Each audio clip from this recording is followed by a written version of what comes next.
We're heading into the holiday season or the Christmas season, and I already find myself being extremely busy. But today I'm going to show you a quick way to create colour on your page using coffee. So I've just put some instant coffee with a tiny bit of water and dipped in a cotton pad into that. And you just use it like that, straight on the page as paint. Before I started, I have prepped my page with acrylic glazing liquid and I've dried it. So I've done that before I've put this coffee on. So yeah, I'm just going ahead and putting coffee around. I like to start with the borders of my page. So I'm just going to go around that with coffee. Put a piece of paper on the side to ensure that I don't get any coffee on the other side of the page.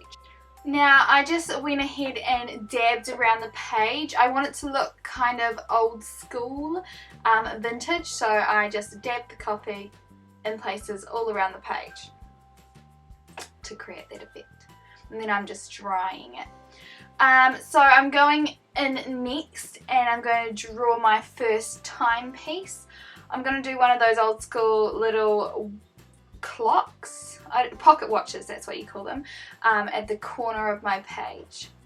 To draw this pocket watch, I'm using the shaky method where I don't draw a perfect circle, but I go around in short strokes. I find it gives a nice vintagey look about it, but also it's really forgiving and you can't see as many mistakes. So after I've done that, I'm just doing the top of the watch, and I'm also going to do a little key hanging off the watch as an embellishment. So I'm just going to pause on my pocket watch drawing after this key because I had a thought that it might look nice if I add some shimmer to my coffee page. So what I'm going to use to add a shimmery look is this Heidi Swapp Shimmer Mist, and it's in gold. It's very similar to the coffee colour. Okay, so when I spray the mist on, so I just sprayed it on, I've sprayed it on here, you can't actually see that much difference, but in the light it is shimmery. Okay, next I'm writing the word inconvenient. It's a pretty long word, so I've had to squish it up. And then I've just gone back over it with shaky kind of lines to match the vintage look of my page.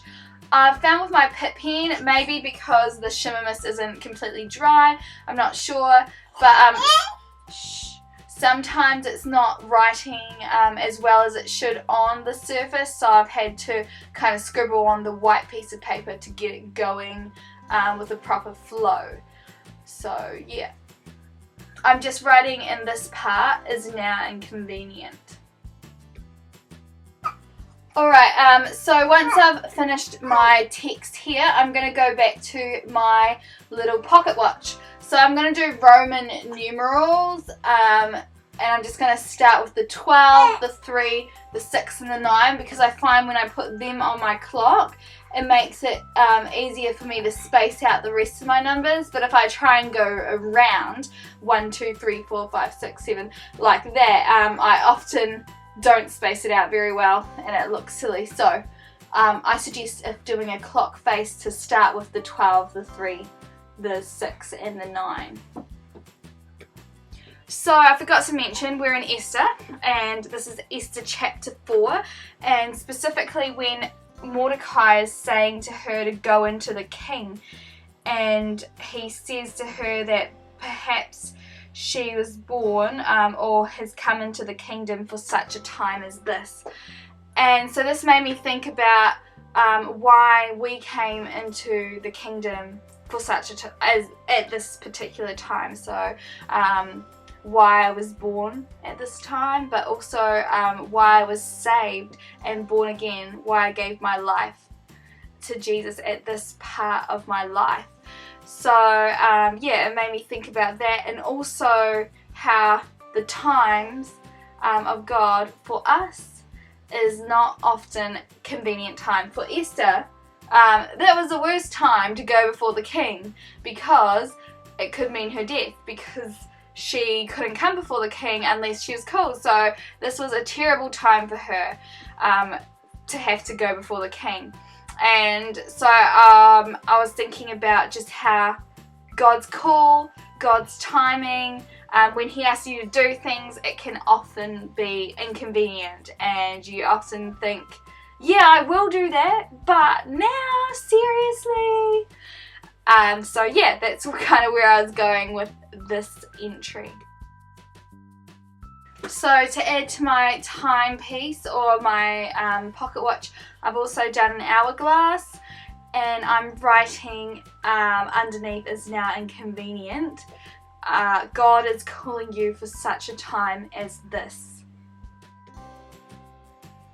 So it's a great chance to reflect on what we're doing and whether we're putting anything off. Has God spoken something to you that you've said to him, yes, Lord, yes, I'll do that, but you just haven't done it yet?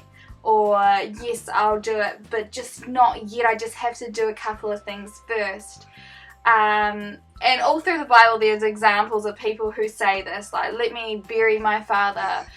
Which when I heard that, I thought, whoa, Jesus, you're pretty harsh, saying you can't go back after you follow me, even to bury your father. But I didn't even realise that it was the tradition of the land, and the father wasn't even dead when the guy was saying, let me bury my father. He was saying to the call of God, yes, I will follow you, Jesus. I will do what you've called me to do. But first I'm going to stick around, wait till my dad's, older, look after him. And then after all that's done, then I'll follow you. And I think lots of us have these things, not necessarily family, but just things we need to do, or we think we need to do, and then we'll follow God. So it's just a good reminder that God's timing isn't always convenient, but he wants us to follow him now. Thanks for watching. Really busy at the moment with the holidays and everything, but I will try and upload more videos very soon. Thanks.